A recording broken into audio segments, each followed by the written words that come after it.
रात का समय था, चारों ओर अंधेरा फैला हुआ था। जब अली पहली बार अपने नए हॉस्टल पहुंचा, वह मशहूर यूनिवर्सिटी में दाखिल हुआ था और हॉस्टल में रहने की जगह ढूंढ रहा था। वार्डन ने मायूसी से कहा कि सिर्फ एक ही कमरा खाली है, कमरा नंबर 313। यह सुनते ही सारे लड़के चौंक गए। कुछ ने एक दूसरे की ओर डर से देखा, कुछ ने धीमे से फुसफुसाया, वही मनहूस कमरा। अली ने सबको मजाक उड़ाते देखा और बेफिक्री से हंसते हुए कहा, भाई भूत प्रेत कुछ नहीं होता, कमरा चाहिए वही दे दो। वार्डन कुछ कहना चाहता था, लेकिन अली ने उसकी बात काट दी। उसके कदमों में जैसे घमंड था, पर उसे नहीं पता था कि वो कदम उसे कहाँ ले जा रहे हैं। कमरा नंबर 313 हॉस्टल के सबसे आखिरी कोने में था। एक टूटा फूटा धुंधला सा दरवाजा, जिसके ऊपर मकड़ी के जाले और एक पुरानी जंग लगी नेमप्लेट लटक रही थी। दरवाजा ऐसा लग रहा था जैसे सालों से नहीं खुला हो। अली ने दरवाजा खोला तो एक ठंडी सड़ी हुई बदबूदार हवा उसके चेहरे से टकराई। कमरे में घुसते ही उसे ऐसा लगा जैसे किसी ने उसकी सांसों को जकड़ लिया है। दीवारें काली स्लेटी, छत पर पानी के पुराने धब्बे और सबसे अजीब बात, कमरे में रखा एक पुराना आईना जो पूरी तरह से काला था, जैसे रोशनी को निगल जाता हो।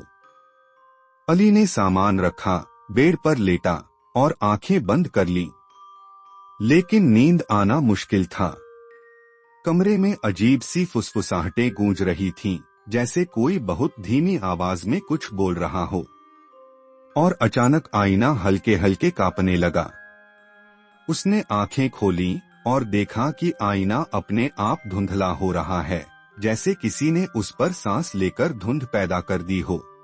फिर उसने आईने में कुछ देखा, एक धुंधली सी लड़की, सफेद कपड़ों में, खून से सना चेहरा और लाल आंखें जो सीधा अली की ओर देख रही थीं। उसने एक शब्द कहा, मदद करो। अली का शरीर जैसे सुन्न हो गया। उसने लाइट जलाने की कोशिश की, लेकिन बल्ब टूटकर नीचे गिर गया। वह दरवाजा खोलने दौड़ा, लेकिन दरवाजा अंदर से बंद हो चुका था। उसके नाखूनों से खून निकल आया पर दरवाजा नहीं खुला। और फिर वो आवाज फिर से आई, लेकिन अब वो धीमी नहीं थी, अब वो जोर से चीख रही थी, मदद करो, मुझे मत छोड़ो, तुम भी सबकी तरह मत बनो। कमरा हिलने लगा, खिड़कियां जोर जोर से बजने लगी, दीवारों से खून बहने लगा और आईने से वो लड़की बाहर निकलने लगी। उसके नाखून लंबे, बाल उलझे हुए और जुबान आधी बाहर निकली हुई थी। अली चिल्लाया, रोया, लेकिन कमरा अब उसका कैदखाना बन चुका था। अगली सुबह हॉस्टल के लड़कों ने देखा कि कमरा नंबर 313 का दरवाजा थोड़ा खुला हुआ था। अंदर गए तो कमरा बिल्कुल साफ था, न बेड, न सामान, न अली। सिर्फ आईना था और उस आईने में अली की तस्वीर। दीवार पर खून से लिखा था, एक और आ गया, अब अगला तुम होगे।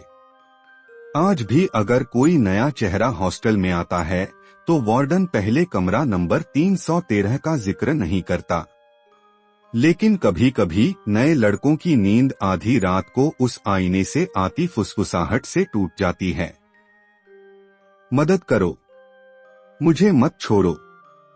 और अगर कोई बहादुरी दिखाए और तहखाने में रखा वो आईना देखने चला जाए, तो उसकी आंखों में एक नई तस्वीर उभरने लगती है। आपको यह कहानी पसंद आई हो तो कृपया लाइक, शेयर और सब्सक्राइब करना न भूलें, ताकि हम आपके लिए और भी दिल छू लेने वाली कहानियां ला सकें।